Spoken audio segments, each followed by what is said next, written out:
우리 가정에는 무가 필요합니다. 우리 가정에는 깍두기 무를 얘기하는 겁니다. 무가 필요합니다 라는 특별한 제목으로 말씀을 전하도록 하겠습니다. 5월 이맘때쯤 되면요, 저도 제주도로 한 번도 안 가봐갖고 저도 모르겠는데 인터넷에서 찾아보니까 진짜 그렇더라고요. 5월 이맘때쯤에 제주도를 가면이 아주 특별한 풍경이 펼쳐진다고 합니다. 들판마다 하얀 이 메밀꽃이요 가득 피어나는데, 사람들이 그 장관을 이렇게 보면서 5월의 크리스마스다라고 부를 정도로 너무나도 아름답다고 합니다. 그런데 사실 이 제주도 가보신 분들은 아실 겁니다. 제주도 땅은요, 농사를 짓기에 아주 좋은 환경이 아닙니다. 왜냐? 제주도는요, 화산섬 아닙니까? 화산섬이기 때문에 돌이 많아 이 땅에요, 물이 쉽게 빠져나가서 식물들이 이렇게 뿌리를 깊이 내리기가 힘든 땅이라고 말합니다. 그런데요, 이 메밀은요, 그러한 척박한 그러한 환경 속에서도 뿌리를 아주 단단히 내린다고 합니다. 그래서 제주도에 이런 이 메밀이요, 아주 곳곳에 아주 잘 자란다고 말합니다. 제주도에는요, 이런 이야기가 전해옵니다. 고려시대 때요, 이 몽골군이 쳐들어오지 않습니까? 근데 이 몽골군이 이 제주도를 들리면서 제주 전역에 메밀을 심어두게 됩니다. 왜냐? 메밀에는 특별한 독성이 있기 때문에 이 제주 사람들에게 큰 해가 될 것이라고 생각했기 때문에 이 메밀을 심었다고 합니다. 그런데 놀라운 것은요, 이 제주에 있는 이 지혜로운 이 조상님들이 그 독성을, 메밀이 갖고 있는 이 독성을 잘 다룰 수 있는 방법을 알고 있었다라는 거예요. 그 메밀의 좋은 효능은 그대로 살리고 메밀 안에 있는 이 독성을 줄이는 방법을 찾았다라는 거예요. 그래서 오히려 이 메밀은요, 사람들의 건강을 돕는 음식이 되어버렸죠. 그 비밀이 바로 무입니다. 무요, 무. 메밀의 독성을 완화하는데 이 무가 도움이 크게 된다라는 거예요. 그렇기 때문에 메밀밭 바로 옆에는 뭐가 심겨져 있냐? 무밭이 넓게 펼쳐져 있다고 말합니다. 그래서 지금도 메밀 음식 곁에는 뭐가 따라옵니까? 무가 따라옵니다. 독이 될 수 있는 것이 올바른 만남을 통해서 우리 몸에 약이 될 수 있다라는 거죠. 이 글을 읽으면서 이런 생각이 들었습니다. 우리의 가정에도요, 메밀처럼 이러한 독성이 마음속에 남아 있을 수 있다라는 것이죠.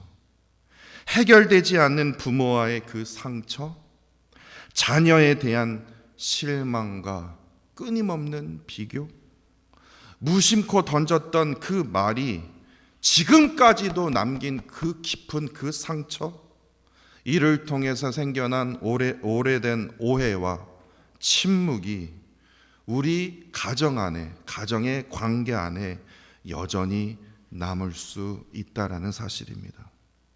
겉으로 보기에는 한 가족처럼 보이지만 마음속에는요, 자녀들이나 아내에게나 남편에게나 아직도 풀리지 않는 그 감정들이 남아 있을 수 있다는 거죠. 어떤 성도님들에게는요, 오늘 어버이 주일은 참으로 감사한 날입니다. 그러나 다 그렇지는 않는다라는 거예요. 어떤 성도님들에게는 여전히 어버이만 생각하면요, 가정만 생각하면 아픔과 상처가 떠오르는 그러한 날일 수도 있다라는 거예요. 그렇기 때문에 오늘 본문 말씀인 이 고린도전서 1장 말씀은 뭐 가정에 대해서 말씀하지는 않지만요, 사도 바울은요, 어디에 초점을 맞췄냐면요, 이 관계의 독성을 치유하는 이 무와 같은 참된 회복제가 무엇인지 우리에게 가르쳐주고 있다라는 사실입니다. 먼저 고린도 그 전서 말씀의 그 배경을 먼저 반드시 이해할 필요가 있습니다. 사도행전 18장 11절에 보면요, 사도 바울이 2차 전도 여행 중에 고린도에 들리게 되는데, 그 고린도에서 1년 6개월 동안 복음을 전하게 되고 그곳에 바로 고린도 교회를 세우게 됩니다. 이후에 사도 바울이 고린도를 떠난 뒤에 여러 사역자들이 그 고린도 교회를 섬기게 되는데, 그 중에서 가장 대표적인 인물이 바로 아볼로라는 사람입니다. 근데 이 아볼로는요, 구약 성경에 능통하고요, 아주 말을 잘합니다. 설교를 아주 잘해요. 말에 능한 사람이래요. 그래서 많은 사람들에게 영향력을 끼쳤습니다. 그런데 바로 여기서부터 문제가 시작이 됩니다. 고린도 교회 성도들은요, 복음을 듣고 있는데 그 복음보다도 사람 중심으로 자신들의 정체성을 나누기 시작했습니다. 오늘 본문 12절에 보듯이요, 어떤 성도는 나는 바울에 속했다라고 말합니다. 자신들에게 처음으로 복음을 전해준 자가 누구냐? 사도 바울 아니냐? 사도 바울만큼 중요한 인물이 어디 있냐? 이런 파가 생겼어요. 근데 또 다른 어떤 성도는 나는 아볼로에게 속했다라고 말합니다. 야, 사도 바울보다 말을 더 잘해, 설교를 더 잘해, 더 많이 아는 것 같아. 뛰어난 언변과 지혜를 가진 그 아볼로를 더 선호하기 시작했습니다. 그런데 또 어떤 성도는 내가 예루살렘에 가서 만났던 그 베드로 게바에게 속했다. 야, 베드로가 누군지 아냐? 예수님의 수제자야. 그 권위 무시 못해. 높이 평가한 그러한 성도들도 있었다라는 거예요. 또 어떤 성도는 야, 이게 무슨 말이냐? 나는 그리스도에게 속했다. 자신에게 더 순수하고 더 영적인 그 사람들처럼 이렇게 사람 중심으로 교회가 나누기 시작했다라는 거예요. 고린도 교회는 복음으로 하나 되어야 할 교회였지만 지금 여러 파별로 지금 나누어서 서로 비교하며 서로 자랑하며 서로 갈등하고 있는 이러한 관계의 독성이요, 확 퍼져 있었다라는 거예요. 사람 중심의 우월감과 열등감이 교회를 점점 그 관계의 독성으로 인해서 점점 무너뜨리고 있었다라는 거예요. 바로 이러한 소식을 들었던 이 사도 바울은요, 가슴이 아플 수밖에 없었습니다. 그래서 고린도 교인들에게 편지를 써보내게 되는데 그 편지가 바로 우리가 읽은 고린도 전서 이 말씀입니다. 사실 이러한 모습은 비단 2000년 전에 고린도 교회의 그 이야기로만 끝나지 않습니다. 오늘날 교회 안에서도요, 이러한 비슷한 일들이 지금 이 순간에도 벌어지지 않습니까? 나는 어느 교회 목사, 어느 교회가 더 낫다, 나는 저 성도와 도저히 함께 할 수 없다는 등등, 교회가 아예 그냥 목사 중심이 되어버렸다라는 거예요. 사람 중심이 되어버렸다라는 거예요. 복음을 받아들여야 되는데 복음보다 사람을 더 바라볼 때 공동체는요, 뭐 건물이 있어도 돈이 있어도요 상관없어요. 언제나 그 관계의 독성으로 인해서 스스로 뭐 아무리 건들지도 않아도요 스스로 무너지게 되어 있다라는 거예요. 그런데 문제는요, 이러한 분열이 교회 안에서 머물렀으면 좋겠는데, 교회 안에서의 그 관계의 독성이 머물러 있어야 되는데, 우리가 가장 사랑해야 할 가정 안에서도요, 부모는요 자꾸만 자녀를 비교합니다. 심각합니다. 자녀는요 부모를 원망합니다. 몸으로 살인을 저지르지 않을 뿐 마음속으로 부모를 얼마나 미워하는 줄 아십니까? 형제는요 서로 아주 피 터지게 경쟁합니다. 부부는요 오래된 상처를 마음속에 쌓아두고요 대화가 없습니다. 대화가 없는 부부들이 너무나 많다라는 거예요. 그래서 AI가 챗GPT가 자기의 친구 아닙니까? 이러한 것들은요 가정을 무너뜨리는 심각한, 이거 메밀보다 더해요, 심각한 독성이 되곤 합니다.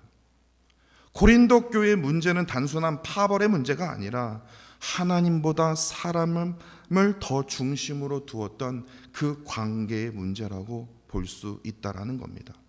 그렇기 때문에 사도 바울은요, 이러한 그들의 관계를 해결하기 위해서 세 가지 복음의 해독제를 오늘 본문 말씀을 통해서 우리에게 가르쳐주고 있다라는 겁니다.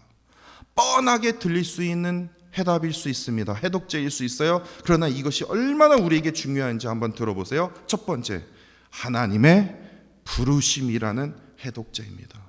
이것은 무슨 목사에게 무슨 직분받은 어떤 장로에게만 해당되는 게 아니에요.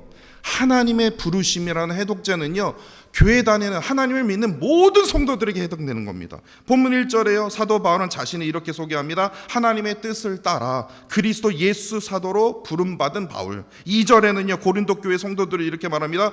고린도에 있는 하나님의 교회 곧 그리스도 안에 거룩하여지도록 성도라고 부르심을 받은 자들, 또한 각 처에서 우리의 주 곧 우리의 주 대신 예수 그리스도의 이름을 부르는 모든 자들. 사도 바울이 지금 의도적으로 지금 우리에게 가르쳐주고 있는 게 뭡니까? 계속해서 같은 단어를 반복해서 부르고 있는 그 단어가 바로 부르심입니다. 왜냐? 고린도 교회 안에서 퍼진 첫 번째 독성은요, 사람 중심에 의존했기 때문에 바울파, 아볼로파, 개바파로 나누어서 이렇게 완전히 지금 점점 더 그 감정의 나누어진 그 깊이가요, 갈라진 그 깊이가 너무나 깊어진 그 하나 되어야 할 그 공동체 속에서 사람의 이름은 점점 더 커져가고 있고, 그만큼 관계의 독성은 더 깊어져 갔기 때문에 그랬어요. 그래서 사도 바울은 그 독성에 제거하는 첫 번째 해독제를 바로 교회는 특정한 지도자의 이름을 의지하는 사람들이 모이는 곳이 아니라 교회는 하나님의 부르심을 따라 예수 그리스도의 이름을 부르며 살아가는 공동체라는 겁니다. 이게 왜 중요하냐? 우리 가정에도 동일하게 적용할 수 있기 때문에 그래요. 부모가요, 자녀의 그 인생을 소유할 수 없습니다. 자녀 역시 부모를 자신의 기대대로 평가하거나 고치려고 할 수 없어요. 왜냐? 부모도 하나님의 부르심을 받은 존재고요, 자녀 또한 하나님의 선물이기 때문에 하나님의 부르심을 받은 존재라는 겁니다. 가정이 무너지는 이유 중에 하나가 서로를요, 하나님의 사람으로 보는 게 아니라 내 기대를 충족시켜야 할 대상으로 보기 때문에 그래요. 왜 나 위해서 희생 안 하냐 이거예요. 왜 나에게 이렇게 안 해주냐 이거예요. 그러나 관계 회복의 시작은 바로 이겁니다. 저 사람은 내 사람이기 전에 하나님의 부르심을 받은 사람이다. 하나님의 뜻을 이루려고 하나님께서 나에게 선물로 주신 선물이다. 이렇게 여겨야 된다는 거예요. 두 번째는요, 하나님의 은혜라는 해독제입니다. 본문 4절에 보면요, 사도 바울은 이렇게 고백합니다. 그리스도 예수 안에서 너희에게 주신 하나님의 은혜로 말미암아 내가 너희를 위하여 항상 하나님께 감사하노니. 저는 솔직히 말해서 이 말씀의 표현에 대해서 저는 솔직히 목사로서 조금 놀랐습니다. 왜냐? 지금 고린도 교회는요, 서로 지금 나눠 다투고 있습니다. 비교와 자랑 속에서 관계의 독성이 지금 점점점 퍼져나가고 있거든요. 그런데 저 같으면요, 아니 너네들이 이렇게 싸우려고 내가 교회를 세웠냐? 전 그럴 것 같아요. 책망부터 할 것 같아요. 이게 지금 무슨 행동이냐? 서로 사랑해야 할 교회가, 하나 될 교회가 왜 지금 이러하는 겁니까? 책망이 먼저 해야 되는데 지금 뭐라고 합니까? 내가 너희를 위하여 항상 하나님께 뭐합니까? 감사하노다. 감사를 말해요. 왜냐? 고린도 교회의 문제보다 여전히 그들 가운데 역사하고 계시는 하나님의 그 은혜를 제일 먼저 바라보고 있기 때문에 그렇습니다. 그래서 본문 5절과 7절에서 사도 바울은 이렇게 말합니다. 너희가 그 안에 모든 일, 곧 모든 언변과 모든 지식의 풍족함으로 너희가 모든 은사에 부족함이 없다라고. 서로 지금 나뉘어서 지금 다투고 있는 교회지만 여전히 하나님께서 우리가 알지 못하는 그러한 은혜를 계속해서 우리에게 부어주시고 있지 않느냐. 그 은혜가 흐르고 있는 교회가 아니냐. 고린도 교회 안에서 퍼진 두 번째 독성은 바로 계산하는 마음입니다. 누가 더 뛰어난가? 누가 더 인정을 받는가? 누가 더 중요한 사람인가? 끊임없이 비교하면서 계산하는 마음이 그 관계를 병들게 만들고 있다라는 거예요. 그래서 사도 바울은요, 그 관계를 계산으로 해석하는 자들에게 두 번째 해독제로 하나님의 은혜를 제시한 것이죠. 우리 가정 안에도 마찬가지입니다. 부모는 내가 너희를 위해서, 내가 너 아들 얼마나 내가 너 때문에 내가 잠도 못 자고 막 하면서 얼마나 희생했는데 계산하지 않습니까? 그렇다고 내가 얼마나 투자를 했는데, 내가 너를 위해서 얼마나 밤새 일을 했는데 계산하지 않습니까? 또 자녀는요, 속 터지죠. 부모님이 나에게 해준 게 뭐 있냐고 그래요. 뭐 그까짓 거 뭐 당연한 거 뭐 계산할 때가 있다라는 거예요. 부부 역시도요, 서로의 희생을 계산하기 시작하면요, 그 관계는 반드시 메마르게 되어 있다라는 거예요. 가족은요, 계산으로 묶인 관계가 아닙니다. 계산하려면요, 가족이 될 수가 없어요. 하나님의 은혜로 묶여인 그 관계가 바로 가족이라는 거예요. 내가 이 부모를 만난 것도 내가 잘나서요? 내가 뛰어나서요? 하나님의 은혜입니다. 내가 이 배우자를 만나게 된 것도 하나님의 은혜입니다. 또한 내가 이 자녀를 얻게 된 것도 뭡니까? 하나님의 은혜입니다. 그래서 우리는 이렇게 고백해야 할 것입니다. 저 사람은, 저 부모는, 내 자녀는 계산할 대상이 아니라 하나님께서 은혜로 내 삶으로 보내주신 사람이다. 이렇게 우리가 고백해야 할 것입니다. 세 번째, 예수 그리스도 안에서 하나됨이라는 해독제입니다. 오늘 본문 10절에서요, 사도 바울은 이렇게 권면하지 않습니까? 형제들아, 내가 우리 주 예수 그리스도의 이름으로 너희에게 권하노니 모두가 같은 말을 하고 너희 가운데 분쟁이 없이 같은 마음과 같은 뜻으로 온전히 합하라. 그러면서 13절에서 더 강하게 외치고 있지 않습니까? 그리스도께서 어찌 나뉘었느냐. 지금 고린도 교회에서 퍼진 이 세 번째 독성인 이 분열의 독성을 지금 강하게 지적하고 있는 겁니다. 물론 사람은요, 성향에 따라서 나뉠 수가 있어요. 왜냐하면요, 우리 모두는요, 성격이 달라요. 내가 지내온 모든 배경, 삶의 배경도 다르고 그렇기 때문에 생각도 다르고요, 더욱이 내 안에 있는 그 상처와 아픔 또한 다르기 때문에 그렇습니다.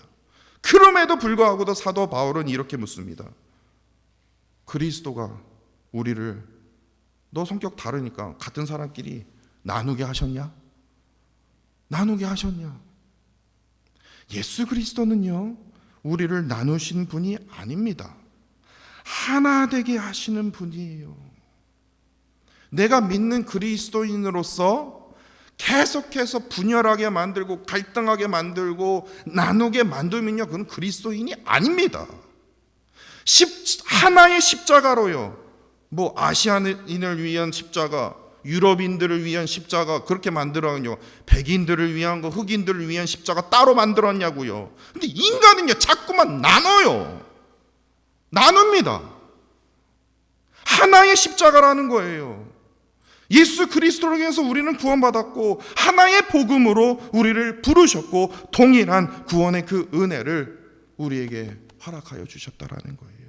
그렇기 때문에 우리를 진정으로 하나 될 수 있는 이유는요, 바로 예수 그리스도께서 우리를 하나로 만들어 주셨기 때문에 그대로 우리 가정 안에도 접목할 수 있다라는 거예요. 당연히 부모와 자녀는요, 살아온 시대가 정말로 심할 정도로 너무나 다릅니다. 달라요. 그래서 자녀는요, 부모를 어떻게 합니까? 아이고 답답해. 아이고 답답해.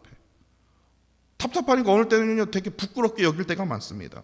또 부모는요 자녀들을요 어떻게 합니까? 에휴 저거 그냥 어떻게 살으려고 철이 없다고 말할 때가 있어요.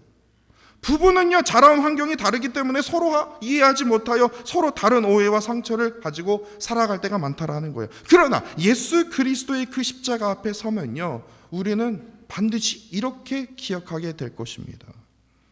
하나님께서 먼저 우리를 용서하셨고, 먼저 우리가 어떠한 모양이든지 품으셨고, 우리가 어떠한 행동을 했던지 우리를 하나 되게 하셨다라는 거예요. 그래서 이 관계 회복의 그 마지막 회복제는 이겁니다. 내 자존심보다 예수 그리스도 안에서의 하나됨이 더욱더 중요하다라는 거예요. 사랑하는 성도 여러분, 앞서 말씀드렸듯이요, 메밀이요 독성이 있습니다. 그러나 그 독성이 있는 그 메밀일지라도 물을 만나게 되면 사람을 살리는 음식이 되었다고 제가 말씀드리지 않았습니까? 오늘 우리의 가정에도 동일합니다. 상처가 있을 수 있어요. 이게 뭐 잘못된 게 아닙니다. 오해가 있을 수 있죠. 무관심과 침묵이 있을 수도 있어요. 더욱이 큰 상처 중에 하나가 비교로 인한 그러한 잊지 못할 상처가 있을 수 있습니다. 그러나 하나님의 부르심이라는 이 해독제, 하나님의 은혜라는 이 해독제, 더욱이 예수 그리스도 안에서의 그 하나됨이라는 이 해독제가 우리 가정 한가운데 흐를 때에 우리 가정은요 이전보다 더 아름답게 세워갈 수 있다고 저는 믿습니다. 오늘 어버이 주일은요 어버이만 강조하는 주일이 아닙니다. 저는 이게 제일 불만이에요. 어버이만 강조하는 주일이 아니라 지금 대한민국 안에서 미국 안에서 가정을 한번 보시라고요. 심각할 정도로 깨어져 있습니다. 대화가 없어요. 관심이 없어요. 그냥 사는 거예요. 그러지 않습니까? 아니 어버이 주일 지키면 뭐합니까? 어린이날을 지키면 뭐하냐고요. 애를 안 낳는데. 이러한 심각 가운데 있어요. 어버이만 강조하면 뭐냐고요. 그 본질이 지금 완전히 무너지고 있는데요. 우리는요 예수 그리스도의 복음 안에서 우리의 관계가 다시 한번 회복되어야 된다고 저는 믿습니다. 하나님의 은혜로 하나님의 부르심으로 예수 그리스도의 그 하나됨으로 우리는 다시 회복되어야 된다고 저는 믿습니다. 혹시 여러분들 마음 가운데 용서하지 못한 부모가 있습니까? 혹시 여러분들의 마음 가운데 아직까지도 이해하지 못한 그러한 자녀가 있습니까? 혹시 아직까지도 용기를 내지 못해 손을 먼저 내밀지 못한 가족이 있습니까? 오늘 본문의 사도 바울처럼요 손 내밀기 전에 내가 말하기 전에 하나님과의 관계를 먼저 회복하십시오. 하나님의 그 십자가 앞에 나아가십시오. 어떻게 나아갑니까? 기도의 자리로 나오세요. 기도의 자리로 나오세요. 예배의 자리로 나오십시오. 시간이 지나면 알아서 해결되겠죠. 그렇게 해봐요. 해결되나? 아니 문제가 그렇게 많은데 왜 기도를 안 하십니까? 한숨만 쉬는 게 하나님 이게 기도입니까? 예배의 자리로 나오십시오. 십자가 앞에 나한테 나오라는 게 아닙니다. 십자가 앞에 나가십시오. 그리고 이렇게 한번 기도해 보십시오. 하나님 지금 내 안에 심각한 독성이 지금 퍼져가 있습니다. 더욱이 우리 가정 안에 정말 아주 더러운 이 관계의 독성을 하나님 어떻게 해야 됩니까? 오늘 본문의 말씀처럼 하나님의 그 부르심과 하나님의 그 은혜와 예수 그리스도 안에서의 그 하나됨으로 지금 이 관계의 독성 하루속히 치유하게 하여 주옵소서. 상처보다 하나님의 은혜가 큽니다. 비교보다 하나님의 부르심이 훨씬 은혜스럽습니다. 분열보다 더 아름다운 것이 바로 그리스도 안에서, 가정 안에서 하나됨이 더 큰 축복임을, 큰 복임을 기억하시기를 간절히 부탁드립니다. 그래서 우리의 가정이 다시 하나님께서 기뻐하시는 가정, 하나님 보시기에 아름다운 가정으로 회복되는 저와 사랑하는 성도 여러분들이 되시기를 간절히 원합니다.